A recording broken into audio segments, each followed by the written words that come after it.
بسم الله الرحمن الرحیم. ویلکم ټو IMS لرنرز. د خیبر پښتونخوا ټیکسټ بک بورډ پېښور اردو جماعت اول د اول کلاس स्टूडेंटانو السلام علیکم. Test addition نصاب 2020 के मुताबिक د اول کلاس स्टूडेंटانو مونږه په دې بک کې تقریبا 11 سبقونه ویلو. خو دا سبقونه د دې هغه بیسیک سبقونه دي، بنیادی دي، صحیح ده. دې نه بعد بیا د دې حمد او نعت او دا ټول سبقونه نور اسباق چې دي بیا هغه د دې نه بعد شروع کیږي. صحیح ده. نن به راځو پیج نمبر 20 ته او سبق نمبر 12 دولسم نمبر سبق به وایو. دولسم نمبر سبق کې څه راځي؟ حرفی الفاظ جمله با حرف علت. حرفی درې ټکي به راځي، صحیح ده. لکه اوس به یو ټکی وي په هغې کې به درې حروف وي، نو هغې ته حرفی وایي. حرفی الفاظ او جمله هم پکې شته دی او بل پکې څه راغلی دي؟ حرفی علت. حرفی علت څه ته وایي؟ ګوره، حروف وہ کلمات ہے جو نہ کسی کا نام ہو اور نہ کسی مصدر سے بنے ہو. حروف چې دی هغه کوم کلمات دي؟ هغه کلمات دي چې هغه د څه شي نوم نه د څه نوم وي، مطلب نه د څه نه جوړ وي، اور نہ کسی مصدر سے بنے ہو، نه د څه شي مصدر نه جوړ وي، بلکې دوسرے کلمات سے مل کر معنی دي، چې هغه کله دوسرے نورو کلماتو سره یو ځای شي بیا معنی ورکړي. صحیح ده. نو دا به څه وي؟ دغې ته وایي حرف علت. او ان دونوں کے درمیان ربط حروف پیدا کرتے ہیں. او د دوی د حرف په منځ کې، د دوی په منځ کې چې کوم ربط دی، کوم تعلق دی، دا څه پیدا کوي؟ دا حروف پیدا کوي، یو حروف او بل حروف. ٹھیک ده. نو راځو ګوره دلته نه سٹارټ اخلو. ګوره الف مد ا بیل لیکلی دی او بیا میم دی. لکه الف مد ا ته وګوره، دا ځان له الف دی او دام الف دی، خو دا الف مد ا شوه. خو چې زه دا صرف ویم الف مد ا، نو دې نه څه نه جوړېږي، نو دې ته څه وایي؟ حرف علت. خو چې کله ورسره دا میم واچومه، نو ګوره د دې دواړو په منځ کې ربط راغلی. کوم ربط چې دی هغه د یو بل حروف په وجه دی که نه. ګوره ان دونوں کے درمیان ربط حروف پیدا کرتے ہیں. نو دا ځان له حروف شو، دا ځان له حروف شو. د دوی په منځ کې چې کوم تعلق دی، ربط دی، دا حروف پیدا کوي. نو دې ته څه وایي؟ حرف علت. نو دا څه شو؟ ګوره دا چې کله یو ځای کو ام ته جوړ شي، ام ته وایي، مینګو ورته وایي انګلیش کې. بیا دلته راځو. ګوره ورپسې راځي میم دی او واو دی. نو میم واو مو دوه ټکي شو. بیا ورپسې دا ډیش غوندې اخر کې څه راغلی ده؟ ری. نو ګوره که تاسو وایئ میم واو، نو دا صرف مو ویل کېږي. نو مو نه خو څه نه جوړېږي که نه. چې کله ورسره اخر کې ری واچوئ، نو مور. ګوره مور ته جوړ شو، اخر کې دی دا مور جوړ شو. نو مور څه ته وایي؟ مور دی تاوس ته وایي. صحیح ده.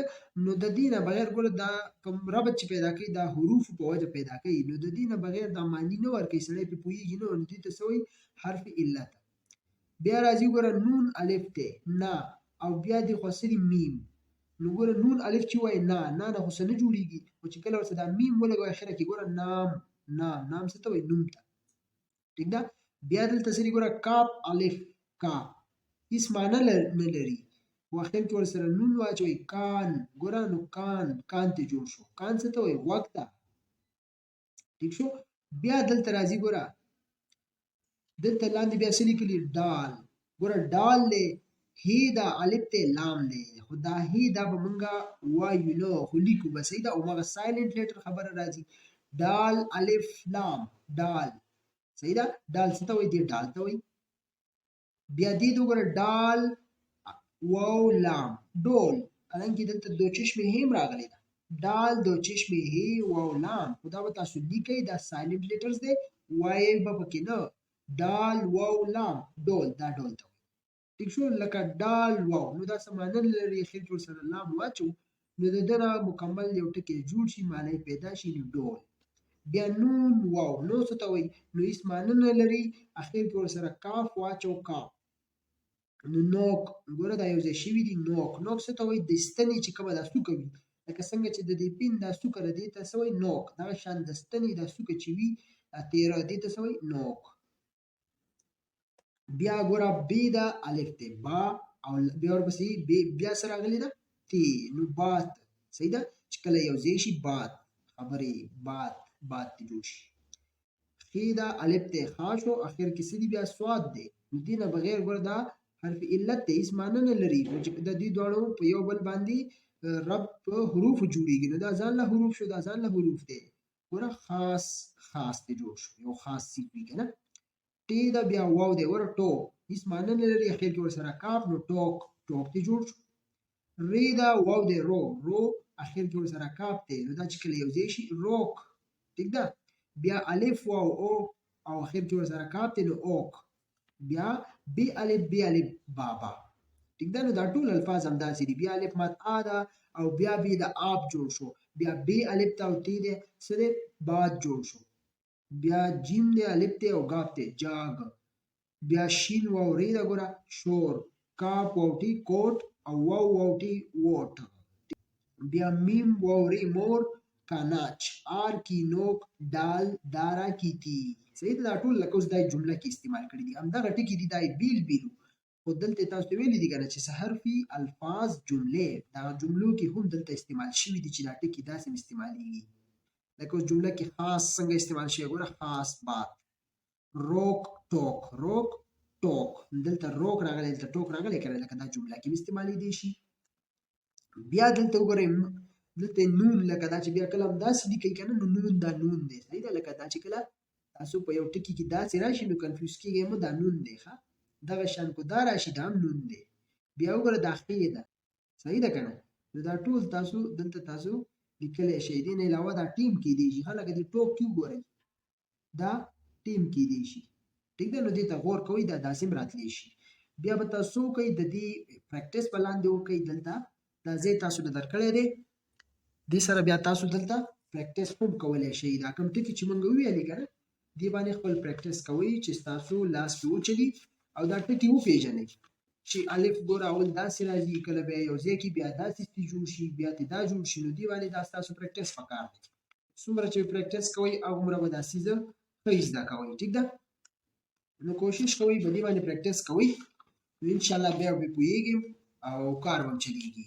ټیک ده. دې نه علاوه ګوره زه تاسو ته راځم، لکه په دې باندې زه تاسو ته فار ایگزامپل یو څو ټکي لیکم، نو تاسو به هم یو رف کاپۍ پیدا کړئ او دې کې تاسو خپل پریکټس کولی شئ. صحیح ده که نه. لکه اوس دلته خو ډېر ټکي دي. مور دی، نو ګوره میم واو هېڅ معنی نه لري مو، خو چې کله زه دا ری ورسره واچوم دا یو ځای کړم، نو ګوره مور. خیال دې دی تاوس ته وایي مور دې جوړ شي.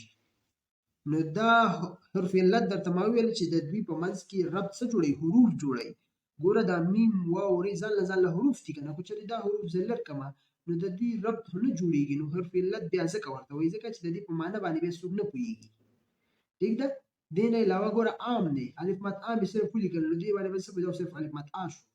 خو چې کله ورسره زه دا میم واچوم عام څه ته وایي، عام ته انګلیش کې ورته څه وایي، مینګو. ټیک شو. نو دا ټولې خبرې به دې کې راځي. ښه باد دی، ګوره با دې سره اوس تاسو بل با واچولې بابا. صحیح ده. نو سړی په یو دغه باندې نه پوهېږي، دا ټکي نیمګړی وي. دې نه علاوه بات. صحیح ده که نه. دا ټول ټکي به تاسو دغه شان استعمالوئ. نوک دی، ګوره نو صرف نو، دې نه اوس نه کېږي. نو کاف مو ورسره واچول نوک. دا په دواړو دا چې دی د دوی په منځ کې دا ربط چې جوړوي دا څه جوړوي، حروف جوړوي. ټیک شو. نو په دې باندې تاسو خپله کاپۍ کې پریکټس کولی شئ. ښه بیا ورپسې راځو دې بل پیج ته. پیج نمبر 21 ته اوس راځي. وګوره څه شی، سبق نمبر 13 دی. 2 یا 4 حرفی الفاظ جمله ردیف یہ. 2 یا 4 حرفی الفاظ دي، جمله پکې شته دی لاندې، او ردیف کې څه راغلي دي، یې ردیف مې درته ویلی وو که نه چې اخر کې کوم یو شان اواز ورکوي، کوم ټکي نه چې یو شان اواز اخر کې راوځي هغې ته به څه وایي، ردیف. نو اوس راځو ګوره د دې سټارټ اخلو. ګوره الف مت آ ده او ری ده بیا یې ده آري. نو آري ګوره دا چې کله یو ځای شي آري ته جوړ شي، دا آري ده. نو آري ارې ته وایي. صحیح ده. مطلب د دې ټولو په دې ټکو په آخره کې به څه راځي، ردیف یې به راځي. د دې ټولو آخره کې به یې راځي. نو بیا دلته وګورئ، ګوره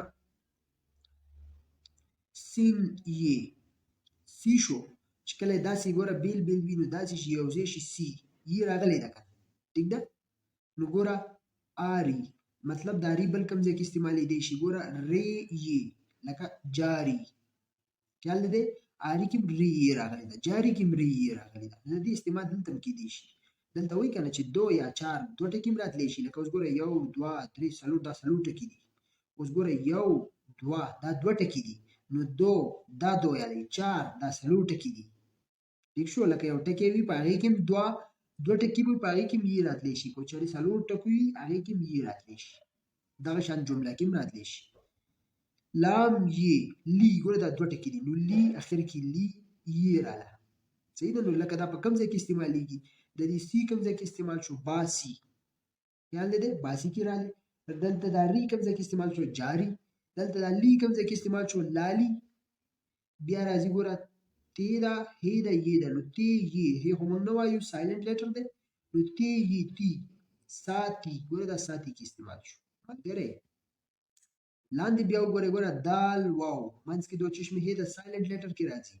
دال واو ګوره دو او بی یې، نو دو بی، نو دو بی چې کله یو ځای شي ګوره دو بی.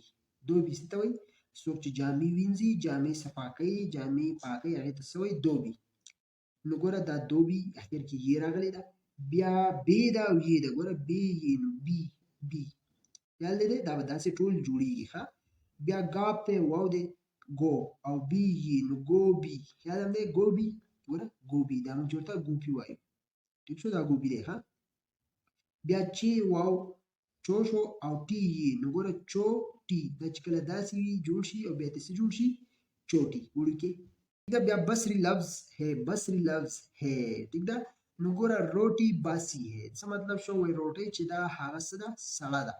باسی مین سړه ده، یخه ده، سړه ده. ٹھیک ده. نو دا ټول ګوره روټي هم پکې استعمال شوی، یې راغلی ده. باسی ګوره دلته یې راغلی ده. او بصری لفظ ہے، دا بصری لفظ دی ہے. لومبی دلته بیا راځي ګوره هاتی. هاتی ګوره هاتی اخر کې یې راغلی ده. هاتی څه ته وایي؟ هاتی پېژنئ که نه؟ الیفینټ چې ورته انګلیش کې. لاټي ګوره لاټي. صحیح ده. کونټۍ. نو یې راغلی ده. بیا څه دي؟ کاټي ګوره یې راغلی ده. چاټي ګوره دا ټول ټکي راځي، خو دې اخر کې ردیف څه دی؟ یې ده. دویم وګورئ جا خالي ځای ورکړی دی، نو جاتی مطلب دی نه جاتی جوړېدی شي. نو اوس دلته یې خالي ځای ورکړی، دې کې به تاسو څه لیکئ؟ دې کې به هم تاسو هم داسې ټکي لیکلی شي لکه څنګه چې دوی جاتی لیکلی. اوس دلته سا ده، نو موږ به ورسره تی واچو که نه، نو ساتي به شي. ټیک ده. دې نه علاوه نور ټکي هم پکې تاسو اچولی شئ، خو هغه ټکي به پکې اچوئ چې کوم اخر کې ردیف یې راځي. کا کاتی. ټیک ده. لکه فار ایگزامپل ما دا ولیکئ. بل پکې څه اچولی ګوره جا دی، نو ګوره جاتی. صحیح ده. اخر کې به یې راولئ. ښه ګوره بیا ری یې ده، نو لومبی ټکی ته مس کړی دی. لکه څه راځي دې جاري ته وګورئ که نه، نو جا ورسره واچوئ جاري. ټیک شو. بیا ګوره برې راکړی دی باري، نو باري. ټیک شو. یې راغلی ده. ګوره بیا ډي دی، پهلنی ټکی مس کړی دی، نو دلته تاسو څه اچولی شئ؟ ګوره شادي. شین الف شادي. همغه یې راله اخره کې. ګوره اوس دا یې ده، نو بای. صحیح ده که نه؟ دې سره به تاسو دا به کمپلیټ کوئ دا خالي ځایونه. ګوره ټي یې ده، نو ګوره روټي. خیال دی دی. نو دا ټول ټکي تاسو دې سره اچولی شئ. دې نه علاوه دا وګورئ بیا ورپسې څه دي؟ بیا دلته وګورئ دا حروف تهجي هم دغه شان راکړي 4 نمبر کې. جیم ده، نو جیم نه بعد به څه راځي؟ چې راځي. بیا څه راځي؟ بیا هې راځي او بیا خې راځي. ټیک ده. نو دې کې تاسو هم دا لیکلی شئ. دلته وګورئ بیا ګاپ ته ګوره ګاپ داسې راځي، خو چې کله یو ځای شي ګوره ګاپ واو بیا به داسې ګاپ واو راځي. ګوره چې دا چې داسې راځي چې کله بیا په جمله کې په یو ټکي کې استعمالیږي حروف کې، نو ګوره بیا به داسې راځي. دغه شان ټي ده، ګوره ټي داسې راځي، او چې کله داسې راشي یې سره، نو بیا داسې راځي. ګو ګوره ګاپ دلته هم راغلی، دلته هم راغلی، دلته هم راغلی. نو دې ته به خیال کوئ چې دا ټکي وپېژنئ. ګوره چې ده ګوره دلته هم راغلی، دلته هم راغلی. دغه شان ټي ده ګوره داسې راتلی شي. نو دې نه علاوه تاسو به د دې پریکټس هم دلته لاندې ځای کې وکړئ. دا لاینونه یې درکړي دي. دلته به تاسو چې په کوم ټکي باندې پریکټس کوئ، کوم ټکي مشکل وي. صحیح ده.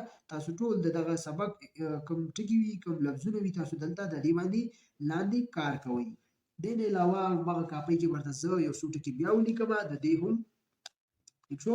نو موږ خو ویلې چې ګوره 2 یا 4 حرفي الفاظ پکې راځي. صحیح ده. او هغه ردیف کې به یې راځي. آري لکه څنګه موږ ویلې آ ری، اخره کې به ردیف څه راځي؟ یې. نو آري ګوره یې راله. جاري ګوره جاري. صحیح ده.